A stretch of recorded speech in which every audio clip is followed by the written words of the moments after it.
पेशे से शिक्षक हूं और शिक्षक की बात मायने रखती है। और उस परिवार में मैंने जन्म लिया है जिसके लिए कहा जाता है रघुकुल रीति सदा चली आई, प्राण जाए पर वचन न जाए। राजनीतिक क्षेत्र में काम करूंगा, पूरे 5 साल आपको क्षेत्र में दिखाई दूंगा, आपके सुख में दुख में साथ रहूंगा। टिकट किसी को भी मिले तन मन धन से उसके साथ रहूंगा। भाजपा को जिताना मेरा लक्ष्य है, भाजपा को यहाँ से विजयी बनाना मेरा लक्ष्य है। इस बात का आश्वासन मैं आप सबको आज सबकी उपस्थिति में और सती माता के मंदिर के सामने दे रहा हूँ। मान लो फला को टिकट मिल गई तो हमारे काम कैसे होंगे? आपके काम करवाने की जिम्मेदारी भी मैं ले रहा हूँ। मैं विधायक बनूं या नहीं बनूं, लेकिन सरकार भाजपा की राजस्थान में बनने जा रही है और संगठन के नाते आपका कोई काम रुकने नहीं दूंगा। आपके सारे काम होंगे। आप रात को 12 बजे मुझे याद कर लेना। ये जिम्मेदारी मैं आप सबके सामने दे रहा हूं। भारत माता की, सती माता की, सती माता की। ग्राम झाझड़ के इस प्रांगण में उपस्थित बूथ विजय अभियान कार्यक्रम में अध्यक्षता कर रहे पारिक जी, अतिथि के रूप में विराजमान मरण सिंह जी साहब, भरत सिंह जी भैरवबास, दूसरे मरण सिंह जी, अजय सिंह जी पूर्व सरपंच, जगदीश जी, जयंती जी, बालकृष्ण जी साहब, ईश्वर जी पारिक और अन्य सभी सम्मानित अतिथिगण, सामने उपस्थित मोतियों से महंगे, भाजपा को अपना मानने वाले, हिंदुत्व और राष्ट्रवाद से भरापूर, मैं सभी उपस्थित लोगों का हार्दिक स्वागत करता हूं, अभिनंदन करता हूं। 2023 के विधानसभा चुनाव बहुत सामने आने वाले हैं। 2008 में मोदी जी के प्रधानमंत्री बनने के बाद भाजपा के ग्राफ में जो वृद्धि हुई उसका प्रभाव राज्यों में भी रहा और देश के अधिकांश राज्यों में भाजपा सरकारें हैं। 2018 के चुनाव में वर्तमान गहलोत सरकार ने 3 वादे जनता के साथ किए। एक, युवाओं को रोजगार देने की बात की और दूसरा रोजगार भत्ता देने की बात की। किसानों के साथ यह वादा किया कि हम आपके जो भी कर्जे हैं वो सब माफ कर देंगे और अगले 5 साल तक बिजली का एक भी पैसा नहीं बढ़ाएंगे। यहां तक कि उस पार्टी के राष्ट्रीय अध्यक्ष राहुल गांधी जी ने भी 1 से 10 तक गिनती गिनी थी और यह कहा था कि सरकार बनी और 10 दिन में कर्जा माफ। आज सरकार का कार्यकाल लगभग पूरा होने वाला है। नहीं तो बेरोजगारों को भत्ता मिला, न बेरोजगारों को रोजगार मिला, न किसानों का कर्जा माफ हुआ। बढ़े हुए कर्जे के कारण 19,000 किसानों ने आत्महत्याएं कर ली। इससे बड़ी शर्म की बात इस कांग्रेस सरकार के लिए और कोई हो नहीं सकती। जहां तक बिजली के बिलों की बात है, फ्यूल सरचार्ज के नाम से 9 बार बढ़ोतरी हो चुकी है। सरकार पूरी तरह से असफल रही अपने वादों पे और अब क्योंकि चुनाव सामने आ रहे हैं, भारतीय जनता पार्टी ने 16 अगस्त से लेकर के 27 अगस्त तक एक कार्यक्रम पूरे राज्य में संचालित कर रखा है, मेरा बूथ सबसे मजबूत। यदि विधानसभा जीतनी है तो अपना बूथ जीत लीजिए आप। यहां उपस्थित सभी व्यक्ति यदि अपने अपने बूथ की चिंता कर लें, अपने बूथ में भाजपा को जिता दें, तो नवलगढ़ विधानसभा से भाजपा को हराने वाला कोई नहीं है। लेकिन होता क्या है, हम अपने बूथ की चिंता नहीं करते, हम अपने पड़ोस की चिंता नहीं करते, हम अपने मोहल्ले की चिंता नहीं करते, सिर्फ एक ही चिंता करते हैं, टिकट किन्हें मिलेगी। यह वास्तविकता है।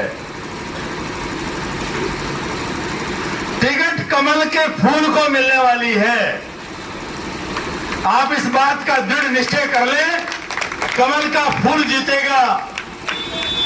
मैं बोलूंगा जीतेगा कमल, आप बोलेंगे खिलेगा कमल। जीतेगा कमल, जीतेगा कमल, खिलेगा कमल, जीतेगा कमल, खिलेगा कमल, जीतेगा कमल, खिलेगा कमल। जब कमल के फूल को आप प्रत्याशी मान लेंगे और उस कार्य योजना में आज से ही लग जाएंगे, तो ये चिंता करने की आवश्यकता नहीं कि टिकट किसको मिलेगी। आपके इस गांव में आप सबको साक्षी मानकर कह रहा हूं, एक बहुत बड़ी समस्या प्रत्येक व्यक्ति की है और वो कहता भी है कि नवलगढ़ में चुनावों के समय 5 महीने, और विशेष रूप से हमारे वर्तमान विधायक जी भी कहते हैं कि जो ही चुनाव आते हैं लोग घूमने लग जाते हैं और चुनाव सिमटने के बाद में कोई दिखाई नहीं देता है।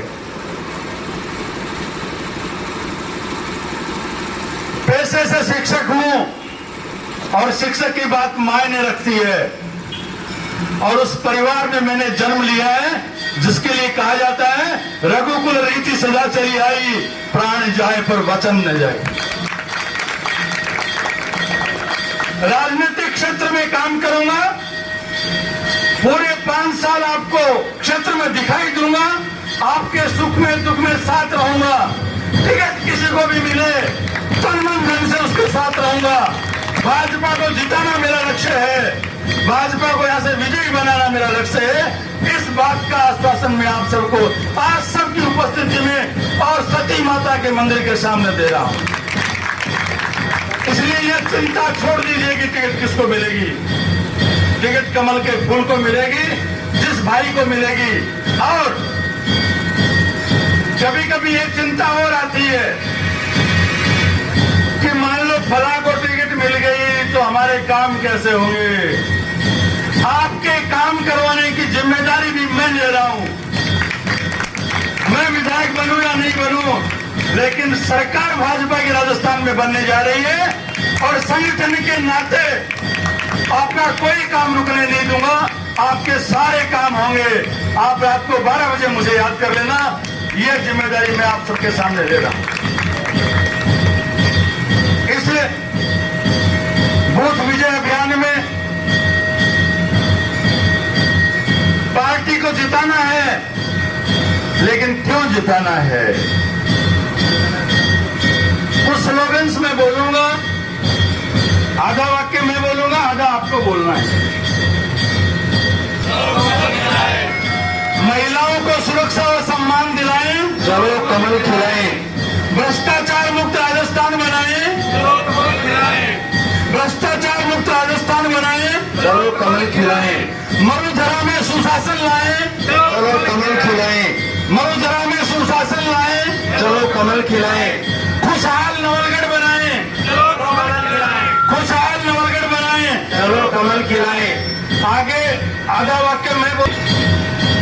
विकसित राजस्थान के लिए भाजपा भाजपा, सुरक्षित राजस्थान के लिए भाजपा भाजपा, युवाओं को रोजगार के लिए भाजपा भाजपा, भ्रष्टाचार समाप्ति के लिए भाजपा भाजपा, हिंदुत्व के लिए भाजपा भाजपा, राष्ट्रवाद के लिए भाजपा भाजपा, गरीबी निवारण के लिए भाजपा भाजपा, कांग्रेस मुक्त भारत के लिए भाजपा भाजपा, कृषि सम्मान निधि के लिए भाजपा भाजपा, हर घर जल के लिए भाजपा भाजपा, वंदे मातरम के लिए भाजपा भाजपा, भारत माता की जय के लिए भाजपा भाजपा, नवलगढ़ के विकास के लिए भाजपा भाजपा, नवलगढ़ के विकास के विश्वास के लिए भाजपा भाजपा, नवलगढ़ की सुरक्षा के लिए भाजपा भाजपा, भ्रष्टाचार मुक्त नवलगढ़ के लिए भाजपा भाजपा, जल जंगल जमीन और जोड़ के लिए भाजपा भाजपा, किसान हित संरक्षण के लिए भाजपा भाजपा, लोहारगढ़ को पर्यटन क्षेत्र बनाने के लिए भाजपा भाजपा, नवलगढ़ की हवेलियों को बचाने के लिए, भाजपा भाजपा बदराना में पुनः मेला भरवाने के लिए भाजपा भाजपा ढूंढलोद, चिराना, खिरोड़ और परशुरामपुरा को नगर पालिका बनाने के लिए भाजपा भाजपा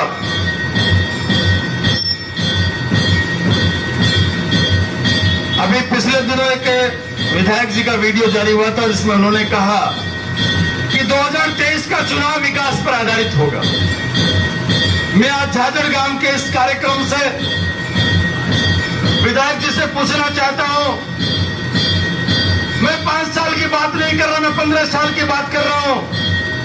विधायक जी 15 साल में कोई भी ऐसा काम बता दीजिए जो आपके खुद के विजन का काम हो।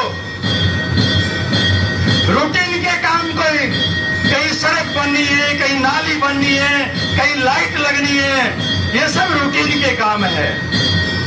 बजट विधायक के पास आता ही है और लगता ही है, लेकिन 15 साल में कोई भी एक काम जो विधायक जी के खुद के विजन का हो, जो आज पूरे नवलगढ़ में ढिगाल से लेकर के लोहारगढ़ तक और पबाना से लेकर के सौंदर्य तक कहीं भी नजर आ रहा हो, बता दीजिए। एक भी काम ऐसा नहीं, एक भी काम ऐसा नहीं है जो उन्होंने अपने विजन का करवाया। आज यदि नवलगढ़ के आदमी को किसी तीर्थ यात्रा पे जाना हो, चाहे वह खाटू श्याम जी जाए, चाहे वो सालासर जी जाए, चाहे वो देशमुख जाए, नवलगढ़ से एक भी रोडवेज की सेवा इन तीर्थ स्थानों पर नहीं है। 15 साल में विधायक जी की ये उपलब्धि इस क्षेत्र में मान लीजिए।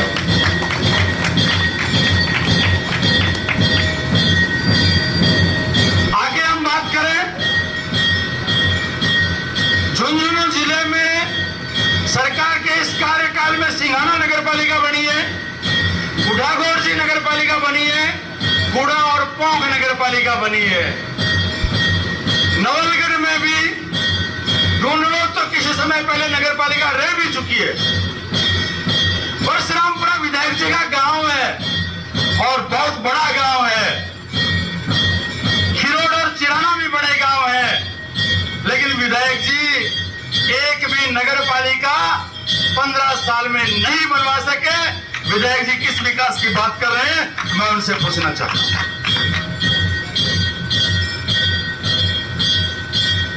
विधायक जी ने सिर्फ एक विकास किया है, अपनी पर्सनल बैलेंस शीट को जीरो से, जैसा लोग कहते हैं 10,000 करोड़ रुपए ले गए। 2008 में जब विधायक जी चुनाव लड़ने के लिए आए थे,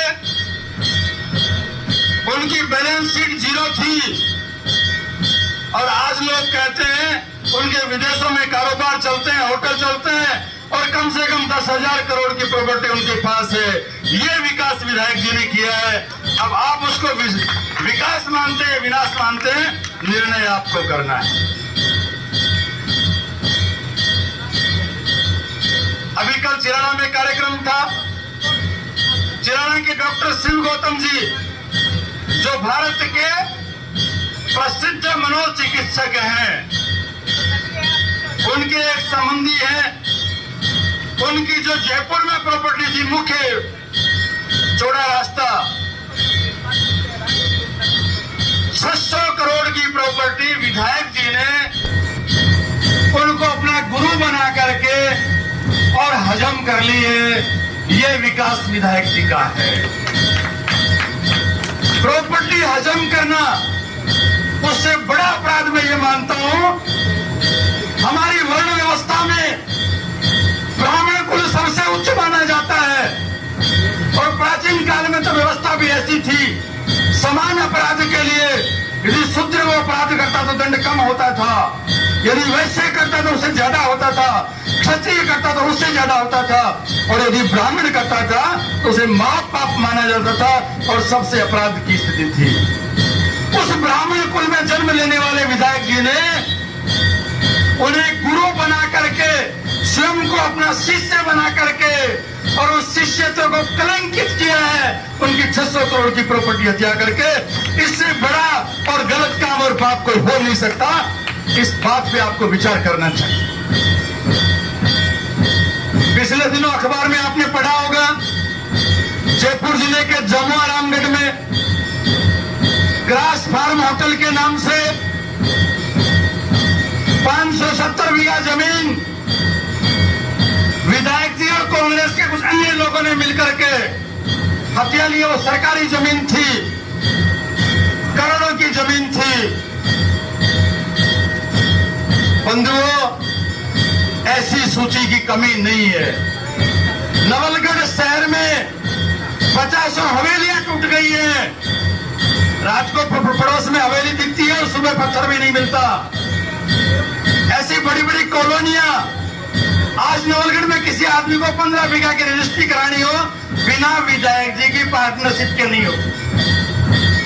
पहले विधायक जी को पार्टनर बनाओ, तो उसके बाद में रजिस्ट्री होती। अभी भाई साहब कह रहे थे बदराना जोड़ जो नवलगढ़ के किसानों की एक प्रतिष्ठा का विषय था, उस बदराना जोड़ को भी विधायक जी की सहमति से उनके लोगों ने हथिया लिया है। वो व्यक्तिगत नाम से चढ़ गया है, जबकि 1969 से लेकर 72 तक 3 साल तक वो चारागाह में रहा है। वो इनका ट्रस्ट का था। उन ट्रस्टियों में से भी सिर्फ एक ट्रस्टी को अपने विश्वास में लेकर के ये बड़ा खेल भ्रष्टाचार का विधायक जी ने किया है। और उसी गोयनका ट्रस्ट का मंडी गेट के पास एक शमशान है, जहां उन सेठों की भी आज छतरियां बनी हुई है। वहां गोपीनाथ जी का मंदिर है, वहां भगवान शंकर का मंदिर है, वहां हनुमान जी का मंदिर है, वहां भूमिया जी का मंदिर है। 4 देव प्रतिमाएं उस शमशान स्थल में लगी हुई है। वो भी संपत्ति विधायक जी के किसी व्यक्ति ने खरीद ली है। जब इन्होंने शमशान को नहीं छोड़ा तो ये क्या छोड़ेंगे?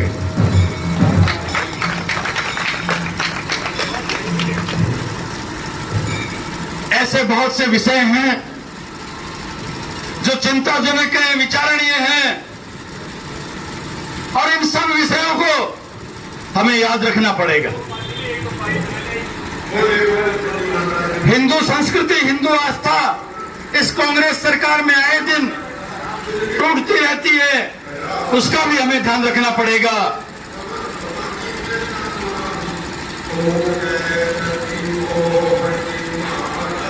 अपने अपने बूथ में पार्टी को मजबूत करने का काम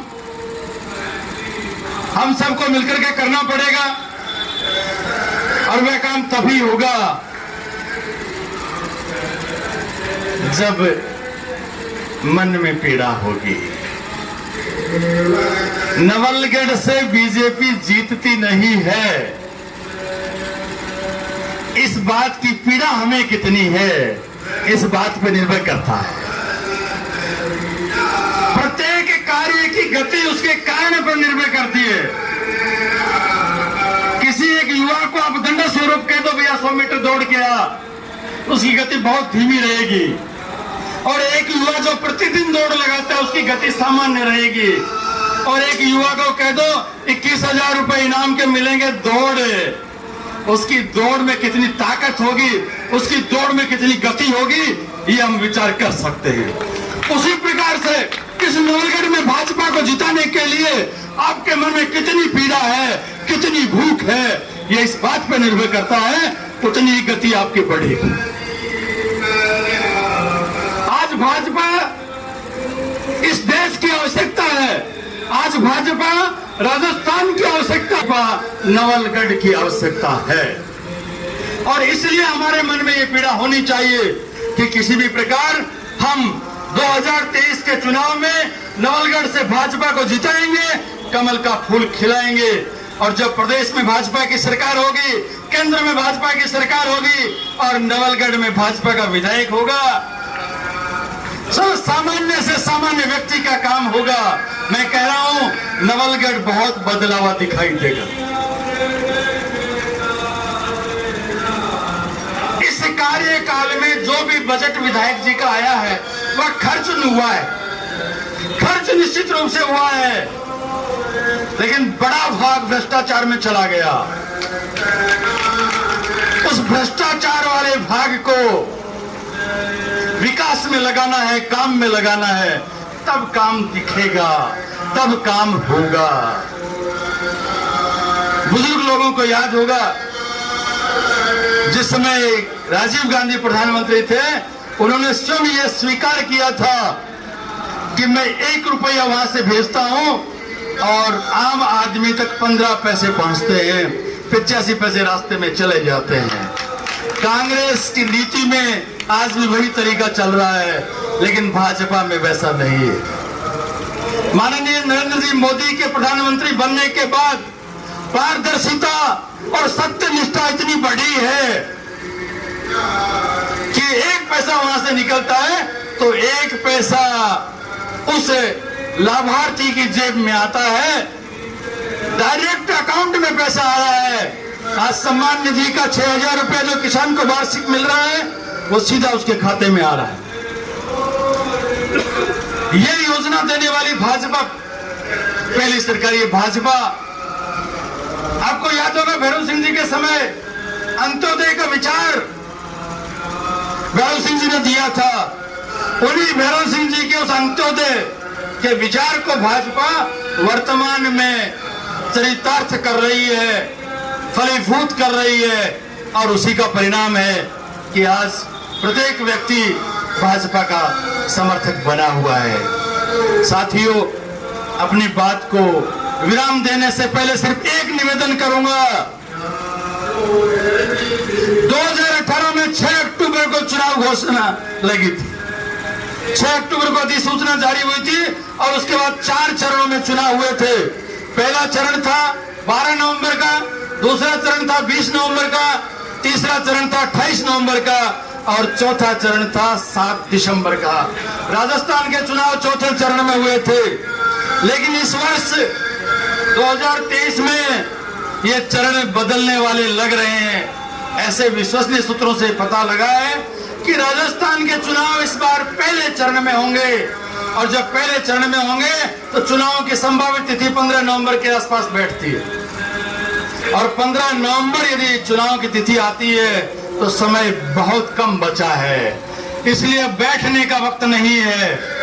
भाजपा की बात करने वाला जो भी व्यक्ति आए उसके कार्यक्रमों में आप जाइए, भाजपा की बात करने वाला जो भी कार्यकर्ता है उसका साथ आप दीजिए और अपना तन मन लगा करके भाजपा को यहाँ से विजयी बनाने में आप अपनी आहुति दें। यही कामना करते हुए, यही अपेक्षा करते हुए मैं अपनी बात को विराम देता हूँ। जय भारत, जय हिंद। वंदे मातरम, वंदे मातरम। माता सती के प्रांगण में पधारे हुए